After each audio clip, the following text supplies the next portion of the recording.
বিশ্ব রাজনীতির মানচিত্রে আজ যে আগুন জ্বলছে তা কি সত্যি হঠাৎ করে জ্বলে উঠেছে, নাকি বহুদিন ধরে নিঃশব্দে জ্বালানো হচ্ছিল সেই আগুন?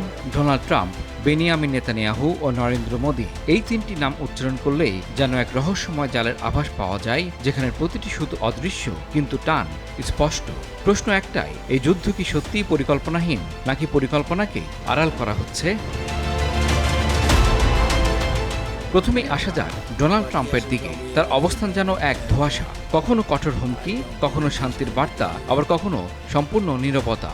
এমন আচরণ কি কেবল অস্থিরতার ফল, নাকি এটি একটি কৌশল বিশ্বকে বিভ্রান্ত রাখার? অনেকে মনে করেন ট্রাম্প যেন একটি ওয়াইল্ড কার্ড, যাকে বোঝা যায় না, অথচ তার প্রতিটি পদক্ষেপই বড় ধরনের ঘটনার দরজা খুলে দিতে পারে। অন্যদিকে নেতানিয়াহু একেবারেই ভিন্ন। তার রাজনীতি তাৎক্ষণিক নয়, বরং দীর্ঘমেয়াদী। তিনি জানেন তিনি কোথায় যেতে চান। ইরানকে ঘিরে যে উত্তেজনা, তা কেবল সামরিক সংঘর্ষ নয়, এটি একটি বৃহত্তর শক্তির পুনর্বিন্যাস। মধ্যপ্রাচ্যে প্রভাব বিস্তারের এই লড়াইয়ে ইসরায়েল চায় শুধু নিরাপত্তা নয়, বরং নিয়ন্ত্রণ। আর এই নিয়ন্ত্রণ প্রতিষ্ঠার পথে সবচেয়ে বড় বাধা হিসেবে দেখা হয় ইরানকে, এমনটি মনে করেন রাজনৈতিক বিশ্লেষকেরা। কিন্তু গল্প এখানে শেষ নয়। এখানে প্রবেশ করেন নরেন্দ্র মোদী। অনেকেই প্রশ্ন করছেন, ভারত কেন এই অঞ্চলে এত সক্রিয়? বাস্তবতা হলো, ভারত এখন শুধু দক্ষিণ এশিয়ার শক্তি নয়, বরং একটি উদীয়মান বৈশ্বিক খেলোয়াড়। পশ্চিম এশিয়ায় ভারতের অর্থনৈতিক, জ্বালানি এবং কৌশলগত স্বার্থ ক্রমেই বাড়ছে।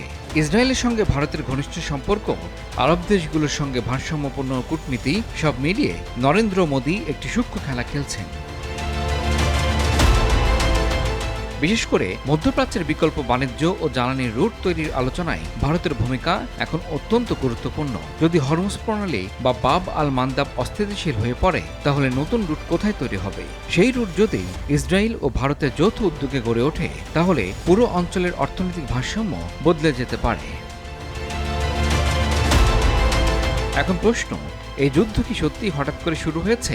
অনেক বিশ্লেষক বলছেন এটি একটি ম্যানুফ্যাকচার্ড কেওস, অর্থাৎ এমন এক বিশৃঙ্খলা যা দেখাই এলোমেলো, কিন্তু ভেতরে ভেতরে পুরোটা সাজানো। যুক্তরাষ্ট্র কি এখানে মূল খেলোয়াড়, নাকি তাকে ব্যবহার করা হচ্ছে? আর ইসরায়েলকে শুধুই প্রতিরক্ষামূলক অবস্থানে, নাকি তারা একটি বৃহত্তর ভূ রাজনৈতিক পরিকল্পনার বাস্তবায়ন করছে? সবচেয়ে গুরুত্বপূর্ণ বিষয় হলো, এই সংঘাতের মধ্যে একটি নতুন জোটের আভাস দেখা যাচ্ছে, যেখানে ইসরায়েল, ভারত এবং কিছু আরব দেশের মধ্যে অদৃশ্য সমন্বয় তৈরি হচ্ছে।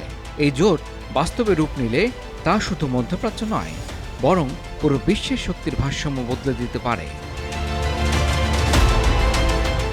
শেষ পর্যন্ত এই যুদ্ধ কেবল মিসাইল আর বোমার নয়, এটি একটি মানচিত্র আকার যুদ্ধ, যেখানে নির্ধারণ হচ্ছে কেমন হবে ভবিষ্যতের পৃথিবী। আর সেই মানচিত্রে কে নেতৃত্ব দেবে তা নির্ভর করছে এই মুহূর্তে নেওয়া প্রতিটি পদক্ষেপের উপর। ইমরুল হাসান, RTV।